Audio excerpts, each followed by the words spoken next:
to take the right decision, because the second committee appointed by the president, 11 virologists and microbiologists, they have given their report saying there is no issue whatsoever in burial. Then we have the GMOA, which has come out openly and criticized Metika, a theory of animals being buried, and that is coming out. Then they are going to burn it, and also in Denmark, also things. So they have refuted those charges also, that and this has got nothing to do, right? And burial can be done. And now today in the morning we get the Sri Lanka Medical Association statement. They also come with a 5-point thing where burial could be given. So now there is nothing for anybody to hide behind. There's nothing. Only the communal racist attitude is being shown here. But the president has to sign this document and to give the dead a very honorable burial. That is all that we are all asking for. Being Sri Lankans, we have always been with the government. We have been we have been contributing towards the economy of this country. And all of you all, they are also the major stakeholders in Sri Lanka's economy, whereby you bring in so much of dollars, foreign exchange, all the workers who are working in the Middle East. These are the things that they have to go through. But here, every day there is election. So now they are getting ready for the provincial election. So thereby they want to carry on with this communal slogan. That is what is happening in Sri Lanka.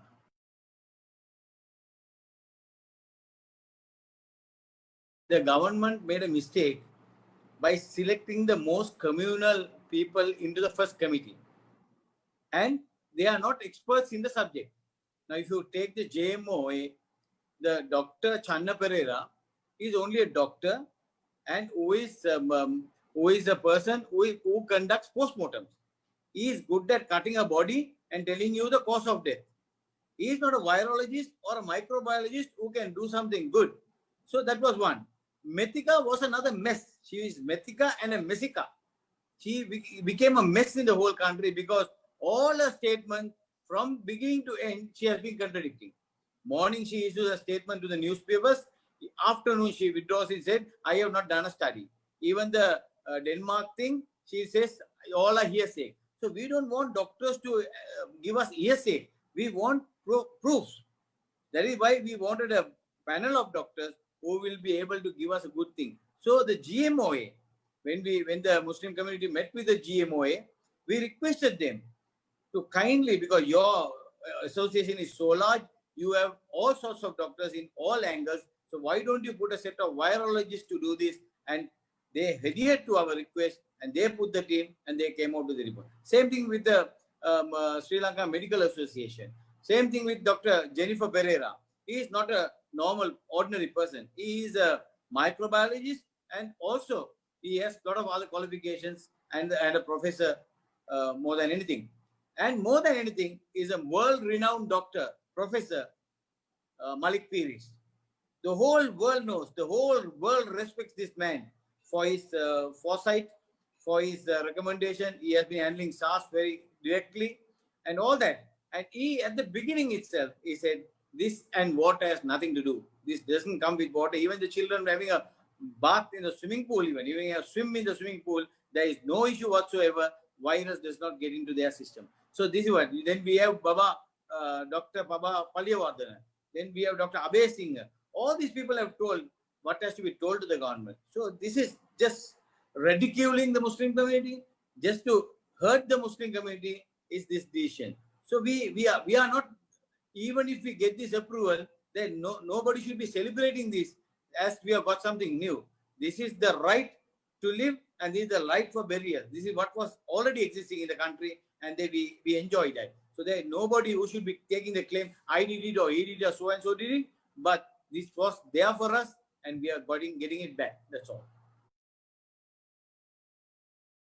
The leadership has to come whenever there is a government. It is the government that has to take the initiative to bring in reconciliation. This is what Chandrika was always talking of. This is what Maithripala Sirisena was always talking of. They wanted reconciliation done in the country for all communities to live in peace. But politics have been so bad in this country, they know the Rajapaksas can come back to power only if they raise their head with the communalism. So that is their slogan. anti-minority is their slogan. So when they attack the minorities, there is a big majority singular crowd that will go and vote with them. But today, 11 months have passed. Sir has failed. Sir has failed miserably because he is only a lieutenant general in the army, right? He has never been a municipal councillor or a Pradesh Sabha member, nor a provincial councillor or a chief minister or a governor or anybody. He has, during his brother's period, he has come to this country as a secretary to the Ministry of Defense, and they fought the war. 30 years old, war finished. So for their time, that ended that way. So they took the claim that we finished the war. So they became war heroes in this country, and the Sinhala community believed in them. For all the lies they say, the community believed in them. Now they are realizing. Now they are realizing, the whole monks, you can see every day how these monks are giving statement. We are the people who brought you to power, but you are doing totally against. They, in the last 4.5 years of Maitripala's government, they have gone to various parts of Sri Lanka and only look for lands. That's all they have done in the 4.5 years. They have identified all the lands, and from day one they came, they are selling it outright. Now, if you take what a valuable thing is our harbor today, the East Terminal is for sale. I told them and challenged them to say, come on, you guys, put an advertisement. There will be more than 50 Sri Lankan companies that will give you 700 million US dollars. Earlier they said 500. Now they thought the Sri Lankans will not have 500. Now they have increased it to the 700 million. Why? Only Modi calls the leader and says, please give to Adani and company. You know, this Adani company, that name is suffering. The people are dying. The farmers are dying in India. Every day there is so much of demonstration taking place. More than 50 people dead in that this thing. So they want that company to come into Sri Lanka. Just imagine what will happen. So the entire Colombo is sold out to China and India. You saw what a beautiful place the army headquarters was. That was initially sold to Shangri-La. As they came to power, behind Shangri-La, they sold the land. This is what they do. So their target is to make money as soon as possible and as much as possible. Because they are a family who came and told to us that when the father died, Mr. Rajapaksa died, we did not have money to give his dane. My mother told us to pluck the coconut, sell the coconut and give dane. So that was the Rajapaksa family. Today, they are Asia's richest people, the family. So that is the attitude of the Rajapaksas. So their target is not the minorities. Their target is not reconciliation. Their target is money, money, money, and nothing but money. In 2013, they took me into custody on a 3-month DO, and they couldn't sustain keeping me there because internationally, I think Australia, then Canadian Prime Minister went to the UN and spoke about me. Then UK, America, almost all the countries raised their voice. The OIC, all the people raised their voice, and they couldn't find anything of me. Keeping me in custody for 8 days, I was virtually dying. They took me to hospital 5 times and brought me back. My family was not allowed to see me. My lawyers were not allowed to see me. No ministers. A lot of ministers had fight with my Mahinda Rajapaksa that they want to come and see me. They were not allowed to see me. So they will do all those things. But I have gone through the mill and come. I have no problem because truth will always surface. This is the belief that I have, and truth will always stand a chance. So I'm talking the truth. They have to prove it that I'm wrong. When you speak for your community, how can you become an extremist?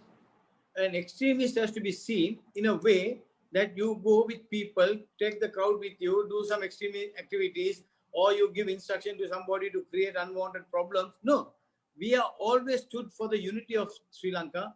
Most of the leading monks in Sri Lanka, they respect me so much.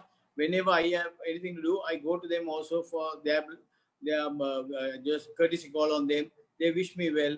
But this and this some extremist elements. Extreme only identifies another extreme. No? That is the beauty. So those guys are extreme. So they say Azad Sali. So that's why I have gone for TV interviews with Vimal Veeravansa. You would have seen that interview how I perform. I have gone with Uday Gamabili. They will never ever come with me again.